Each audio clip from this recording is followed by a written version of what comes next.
Здравствуйте, уважаемые зрители. Центр политико-правовых исследований снова в онлайн-трансляции на Фейсбуке.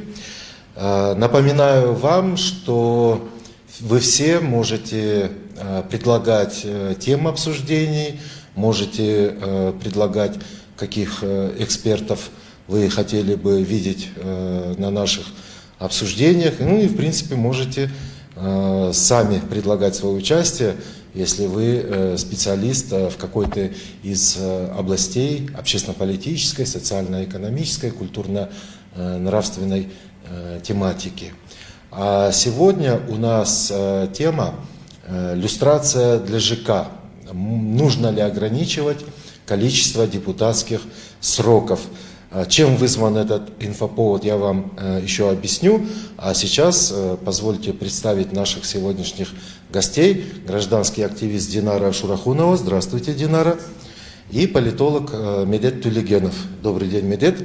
Спасибо, что согласились прийти обсудить эту тему, потому что, на мой взгляд, она важна не только тем, что тему люстрации Джорку Кенеша предложили сразу несколько партий, участвующие вот в этой предвыборной гонке. Я помню, что с такой инициативой выходили Реформа, социал-демократы, Чом Казат. Одна из этих партий где-то заявляла даже о том, что они готовят соответствующий законопроект. Законопроекта, к сожалению, я еще не видел. Возможно, он есть, но я его не нашел. Но, тем не менее, у нас уже есть почва для разговора. Недавно на сайте информагентства 24 KG вышла статья политолога Тамерлана Ибраимова как раз по этой теме. Конечно, с предложениями, которые высказал Тамерлан Мирза, можно соглашаться, можно не соглашаться, но лично я, что для себя подчеркнул в этом материале, что действительно с парламентом, вернее сказать, с депутатами нужно что-то делать. И вот первый вопрос у меня, давайте я начну издалека. Каждые выборы — это для нас всегда какие-то новые ожидания. И вот пока, прежде чем мы перейдем к теме, у меня вот как раз-таки такой вопрос. Вот ваши ожидания от этих выборов оправдались или нет? Динара, начнем с вас. Чтобы ожидания оправдывались, наверное, надо, чтобы эти ожидания были. У меня на самом деле было такое скептическое отношение. Конечно, мы понимали, что при сильном аппарате президента, при сильной президентской власти, при том, что у нас шестой созыв не показал себя лидером, ожидать какого-то прорыва было сложно. Но именно пандемия и вот эта трагедия, скажем, и время, которое мы боролись с коронавирусом за какие-то вот эти 6 месяцев, она поменяла ситуацию, и появились совершенно новые лица, новые, не сказать, что прям все молодые, да, но новые люди, новые вызовы и новый запрос. То есть, и вот этот запрос, он, в принципе, и влияет на сегодняшнюю гонку предвыборную. Потому что люди сказали, этот шестой созыв, и вообще они все ничего не способны сделать, не смогли, нас всех предали, и поэтому нельзя ждать от старых, мы хотим видеть новые. И эти новые люди появились. И я думаю, что эти новые силы, которые появились, они, соответственно, из той ситуации, которая вытекла после пандемии, они идут чуть-чуть такие более решительнее, они о себе заявили, они стали известными еще до выборов, эти ребята, да, и поэтому они начали ломать вот эти шаблоны, залог, да, то, что решили собирать, потому что все понимали, что на выборы идти без денег это популизм. Но однако вот получилось, что знаете, смогли собрать, потому что все сначала очень скептически понимали, вот, например, партия реформа, она взяла и собрала, идет, агитацией занимается. Вообще думаю, что они там не дойдут до хотя бы дня выборов. Но, тем не менее, вот появилась партия Ордо. Я не хочу тут говорить название, но я хочу сказать, что в целом тенденция, она, понимаете, она намного лучше, чем мы себе вообще собирались ожидать. Вот. Поэтому я могу сказать, что мне очень интересно за всем этим наблюдать. Мне действительно интересно. И самое важное, знаете, очень многие, конечно, предсказывают, какие партии придут, но я вам еще раз скажу, нельзя предсказать 100%, какими будут результаты. И в этом, мне кажется, это тоже очень интересно. Да. Ну, мне сложно добавить к тому, что уже Динара сказала. Действительно, ожидание новых лиц было. С одной стороны, это еще сопряжено было с тем, что и какой-то поколенческий такой сдвиг вроде должен был назревать, что кто-то уходил, кто-то вынужден, как Текебаев, Бабанов, кто-то в силу возраста. И вот это ожидание общественного электората, в том числе спало с тем, что не только там уровень 6-го созыва упал, и вроде кто-то новый должен был выйти и осмелиться стать и на место вот этих уходящих политиков. Поэтому вот эти ожидания были, но где-то они сработали в том плане, что и композиция вот этих партий, она как бы достаточно, ну не то что радикально, но сильно изменилась. Вроде там старые деньги притянули старых людей, но иногда старые деньги новых людей тоже притянули. Не всегда это, конечно, положительно в итоге может сработать, но композиционно что-то изменилось. Поэтому в этом отношении есть какие-то вот такие вот ожидания, которые частично оправдались. Спасибо большое. Ну, тогда перейдем к нашей теме. Она такая колючая, немножко так с налетом скандальности, я бы даже сказал, да. Потому что, ну, люстрация это слишком серьезно. Это настолько серьезно, что, ведя так или иначе разговор там, в разных плоскостях с момента обретения независимости, мы в реале, ну, даже близко вообще не пришли к ее практической реализации. Согласитесь, да? Но в этом, наверное, мы не оригинальны, потому что вообще на постсоветском пространстве, за исключением прибалтийских стран, аналогов не было. Но вместе с тем есть пример в лице восточноевропейских государств, бывших участников социалистического блока, да, Польша, Чехия. Вот. Поэтому, с одной стороны, принимая во внимание, что вообще идея иллюстрации для нас не новы, хотелось бы еще посмотреть на эту проблему уже современным, сегодняшним взглядом. Да? Даже вот давайте забудем там, о десоветизации, давайте забудем о том, что вот часто говорят, там, причастность неких лиц, которые находятся на государственной службе, в политике, к связям, к бывшим связям с КГБ, да, работой в партийных органах. Согласимся, что за 30 лет очень-очень все это как-то... Мы упустили момент, возможно, да, и все это уже поросло такой густой травой. Но современность подкидывает новые вызовы. Из 120 депутатов 6-го созыва снова борются за мандаты 85 депутатов. И при этом, лично по моей оценке, там не больше 10-15 депутатов можно охарактеризовать в положительном ключе. Да? Вы еще сами тоже, конечно, скажете об этом свое мнение. Вот, принимая в учет это, принимая в учет вообще не очень хорошее и социально-экономическое положение, принимая в учет, как депутаты сработали во время первой волны пандемии, о чем, Динара, да, вы тоже упомянули, и не зря, да, я считаю. Вот поневоле задумаешься, ставишь перед собой вопрос, не пора ли действительно выработать какие-то механизмы, чтобы защитить общество от этих вечных депутатов, Ведь плюс ко всему прочему мы видим, что большую роль играют деньги. Денег в Кыргызстане немного, но они очень густо сосредоточены в руках небольшого олигархического круга. И мы из-за этого вечно вынуждены ходить по одному и тому же кругу. И хорошо Ордо, хорошо реформа, но все опросы показывают, какие партии придут к власти. Вот кто согласен с идеей действительно ограничить количество депутатских сроков? Медет?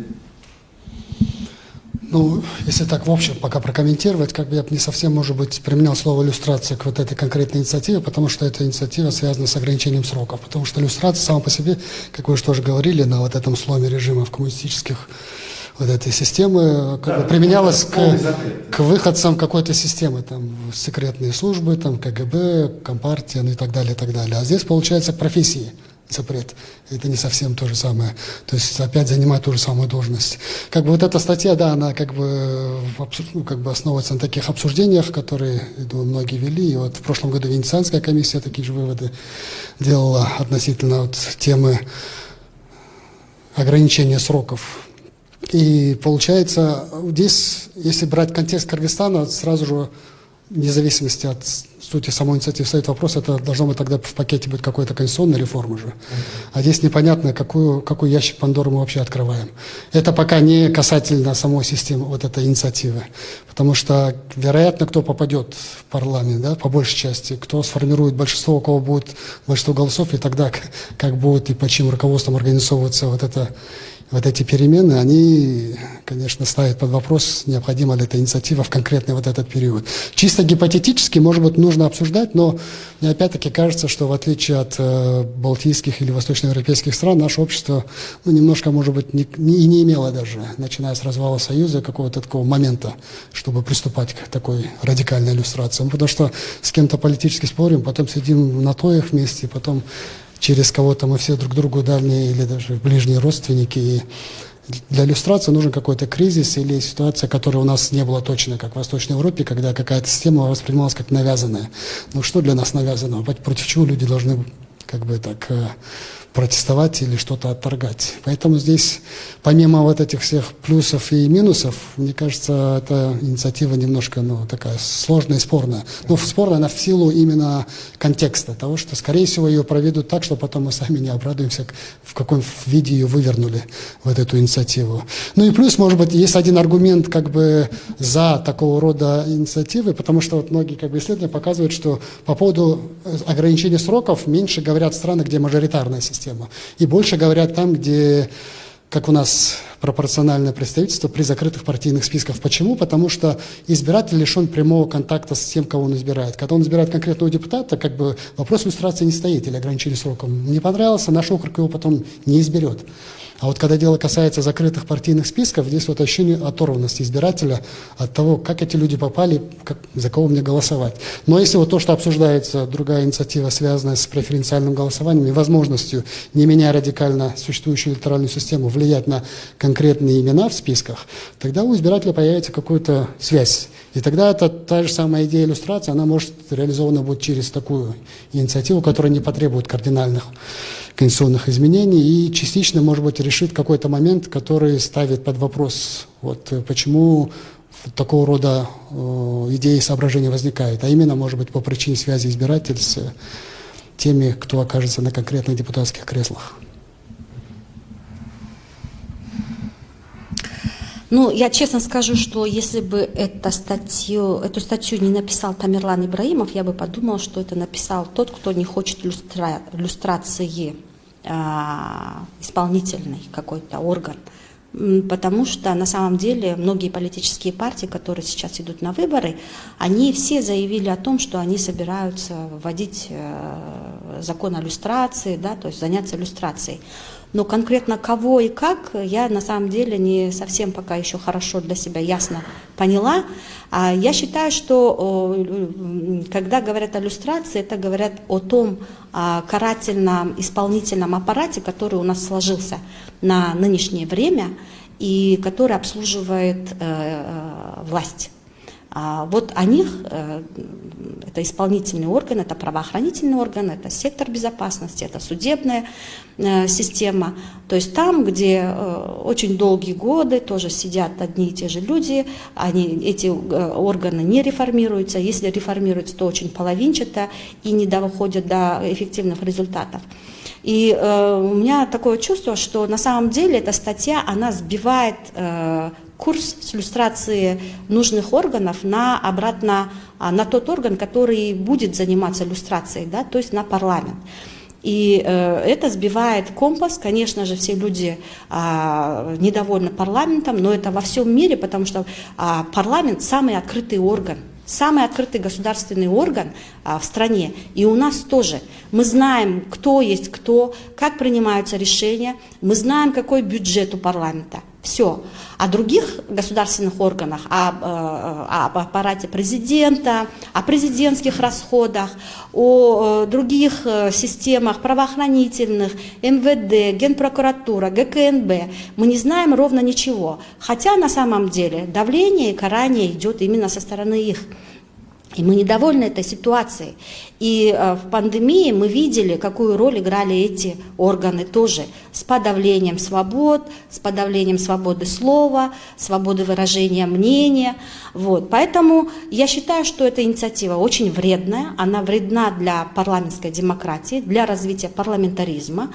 Да, у нас исторически сейчас сложилось, что мы получили эту свободу, не борясь за нее. Она нам попалась, то есть упала в руки, и мы, возможно, еще как бы не сильно ею дорожим. И демократия к нам тоже пришла не через борьбу, а вот тоже, и поэтому мы ею тоже не дорожим. Но мы очень сильно дорожим свободой слова, да, своей свободой. И это показало вот последнее событие, которое вытекло из высказываний лидера Беримдик Марата Аманкулова.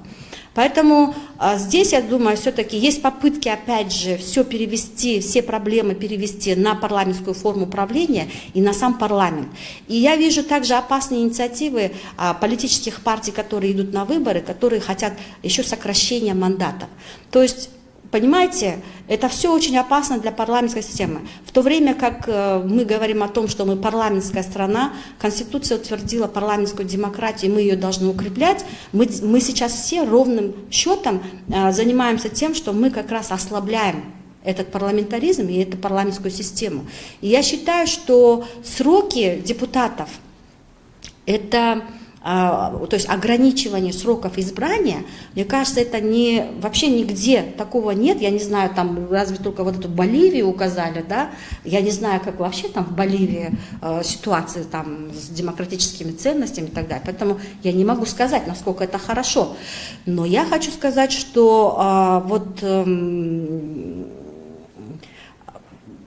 можно менять систему голосования. То есть мы должны понять, и вот у молодежи тоже очень много зазывов. Отойдите, старые, да, уступите нам место, и мы хотим прийти и сесть в парламент. Так не бывает. Парламент – это институт лидерства. Хочешь быть лидером – дерись, да, то есть борись за это место, иди. Да, у нас немножко сейчас вот эта система, которую никто не хочет поменять, она была заложена самой Конституцией, чтобы мы только за партию голосуем. И вот эту систему как раз и нужно менять. Если мы сейчас будем голосовать, вот как Медет Темирович сказал, да, что это закрытые списки, и мы у нас с вами на самом деле не прямые выборы, мы сейчас с вами не прямо избираем депутата, мы сейчас косвенно избираем. Мы голосуем за партию, партия потом приводит депутатов. И мы не можем влиять на то, чтобы этот депутат мог быть связан с избирателем напрямую, да, и мы могли делать ему наказы. Поэтому и предлагается вот это преференциальное голосование, не нужно возвращаться к одномандатным округам. Это регресс. Нужно идти дальше, нужно вводить преференциальное голосование, когда избиратель будет голосовать внутри партии за отдельного кандидата, за достойного. И это будет решать не политсовет и не лидер этой партии, такой быстро образовавшийся, да, а именно избиратель. И тогда избиратель и будет делать эту люстрацию, потому что выборы – это и есть один из методов люстрации. Когда человек или политик, потерявший кредит доверия, да, он просто не избирается избирателем в следующий раз. Все, вот так. Но если этот человек лидер, и он действительно может многие годы вести, делать эту политику, то почему мы должны лишать его возможности проходить в парламент? И он имеет собственный электорат. Поэтому здесь, опять же, все слово должно решаться электоратом, не конституцией, не законами. Это все, как бы, понимаете, это просто механизм. Это все должен решать электорат. Позвольте, я тогда сейчас один момент затрону. Еще перед началом выборов меня очень сильно рассмешил сначала, а потом заставил задуматься пост одного пользователя соцсетей. Он говорит, ну вот сейчас начнется опять вот эта предвыборная агитация, эти агиткараваны, это агрессивная политическая реклама в СМИ, баннеры. Хотя мы все знаем, чем закончится и кто победит. Потому что победят те, у кого больше денег. Давайте не терять время, не выкидывать деньги попусту, а просто установим цену. Все эти олигархи, бизнесмены, эти политические воротилы, пусть заплатят в бюджет и идут в парламент. Общался я чему? Начиная с 2010 года, от выборы 2007 года внеочередные, там все-таки больше присутствовал Адмресурс, да, Адмресурс победил. Мы помним всю эту историю, как вот Атамекен выкинули за борт. А с 2010 года наши парламентские выборы это стали соревнованием денежных мешков. И выборы 2020 года, они не то что в этом смысле не отличаются, они этот паттерн даже усилили. Да, мы опять видим, что все решают деньги. Динара, к сожалению, не политические позиции, не идеологии. Когда я сказал, что 85 депутатов из прежнего созыва опять идут за мандатами, я не упомянул другой важный признак, что там большая половина идут не из прежних своих партий. То есть, видите, то есть тут эти перескакивания, перепрыгивания, они, к сожалению, не оставляют нам надежды на какое-то качественное развитие, на какую-то преемственность, да, на формирование политической культуры, на усиление тех же самых партий. Потому что партии сегодня превратились в фикцию. И смысл предложения ограничения депутатских полномочий, наверное, в том, и я тоже, в свою очередь, не очень сильно соглашаюсь, что это какая-то дискриминационная, такая, да, запретительная мера. Почему? Срок депутатских полномочий у нас сейчас 5 лет. Да? Если даже мы допустим, что разрешено будет дважды избираться, это 10 лет.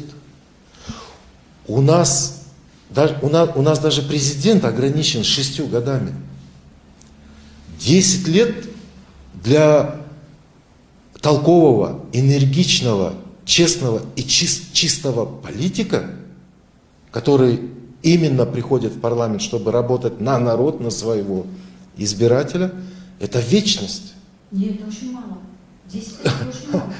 Видите, это, наверное, уже концептуальный спор, Динара. У нас вот тоже вот как война остроконечников и тупоконечников, да, из известного политического сатирического романа Свифта. Кто-то говорит, что при желании мы можем за год изменить у себя все. И в пример приводим, в общем-то, уже более близкий к нам случай, да, не Восточная Европа, а Грузию. А есть те, конечно, которые более скептически относятся. Но так или иначе, тут же есть еще другой механизм.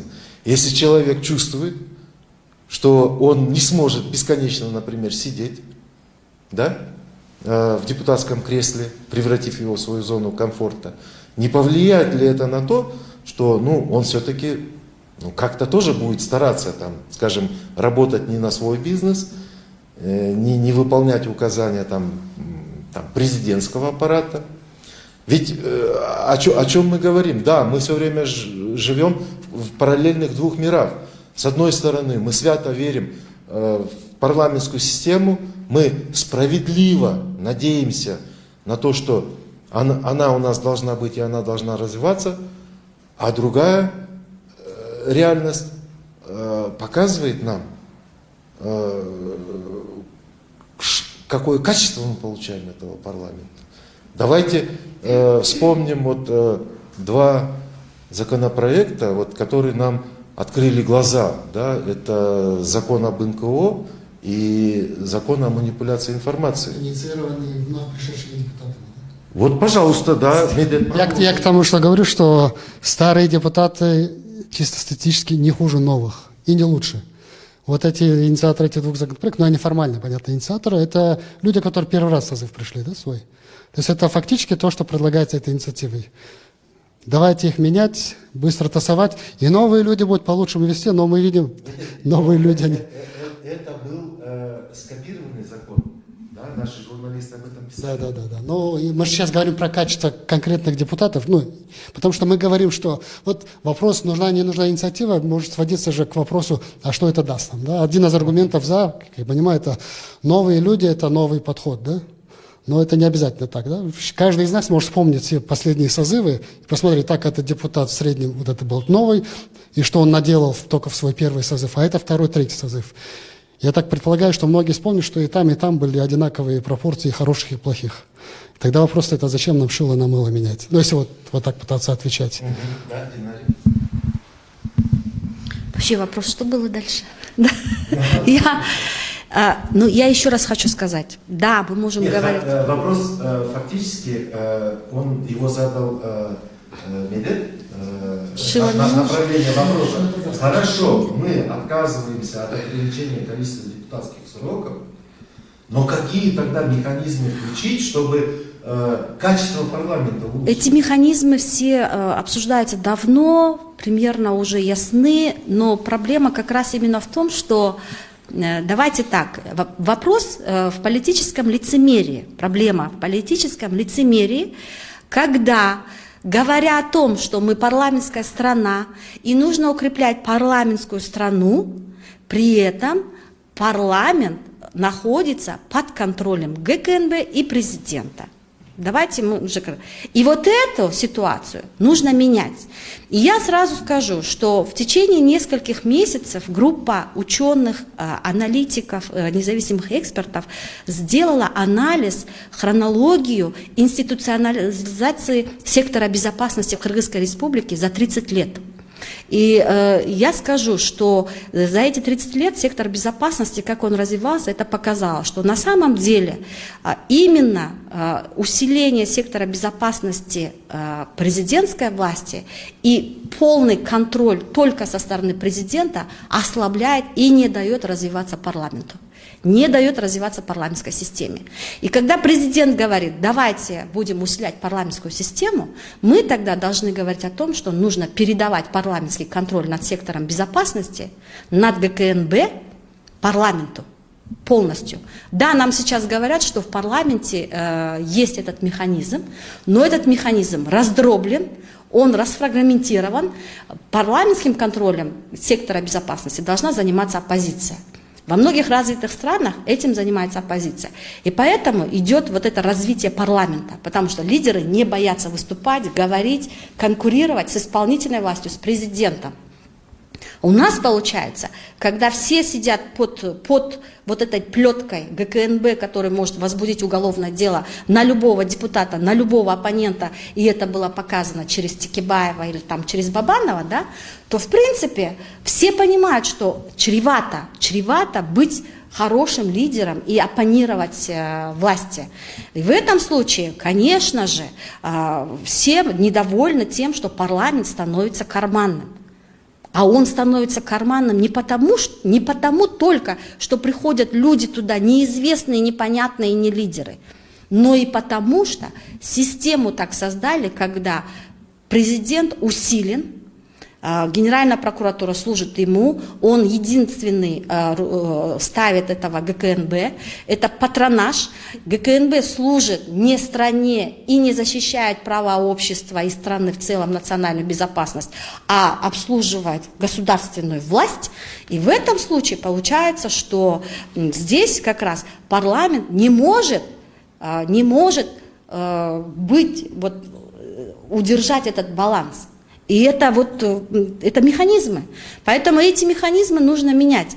И когда это парадоксально, когда политические партии, которые идут во власть и говорят, мы сделаем реформу, мы обещаем вам там это, и в то же время предлагают ослабить парламент, то есть ту власть, которую они хотят получить, это выглядит очень популистски, потому что если вы хотите ослабить парламент, сократив его до 40 или до 60, вы не выполните ни одно из своих обещаний. Давайте об этом так говорить. Поэтому сейчас здесь предлагается изменение правил выборов, чтобы избиратель напрямую мог, это преференциальное голосование, и все-таки парламентский контроль над сектором безопасности, над теми, кто стал карательным инструментом в руках президента. Тогда, возможно, мы можем говорить о том, что парламент может измениться, и у нас тогда, может быть, и постепенно пойдет развитие и политических партий, да, и групп таких, и появятся новые лица. Я так, например, считаю. Медет, вы тогда скажите свои предложения, да, как внутренние механизмы изменить, чтобы обществу не приходилось ставить, скажем, такие, да, например, предложения там ограничить. По большому счету никто бы и не хотел никого ни в чем ограничивать, если бы у нас был бы дееспособный, независимый и конкурентный Джор Кенеш внутри, для того, чтобы спикер парламента в массовом сознании не ассоциировался с заместителем президента, да? Да. Что у нас, к сожалению, сегодня, я не знаю, даже при всем желании, трудно назвать политику последних спикеров, да, вы хорошо обозначили, независимый парламент. То есть это очень важно. Как его тогда достичь, не ограничивая количество депутатских сроков? То, что уже Дина рассказала, понятно, что огромная оплетка это ГКНБ, АКС и всякие другие службы, которые могут контролировать большинство депутатов именно ввиду этих уголовных дел, которые потенциально или фактически там заводятся на депутатов. Конечно, конкуренция, она еще должна заключаться в том, что у нас не было нормальной реальной оппозиции внутри парламента тоже. А почему? Потому что у нас в общем в стране-то нет такой благоприятной среды для формирования оппозиции. И опять-таки здесь можно возвращаться к правоохранительным органам, которые давят в целом политическую такую оппозицию и конкуренцию. И это не только потому, что нет контроля со стороны парламента, а потому что есть какие-то функции, которые не свойственны в виде политического сыска и так далее. Здесь вообще там реформа сектора безопасности нужна глубокая. И какие-то другие меры, здесь конкретизировать пока сложно в таком нашем коротком разговоре, в плане того, что какие условия могут способствовать тому, чтобы политическая конкуренция и оппозиция какая-то появлялась.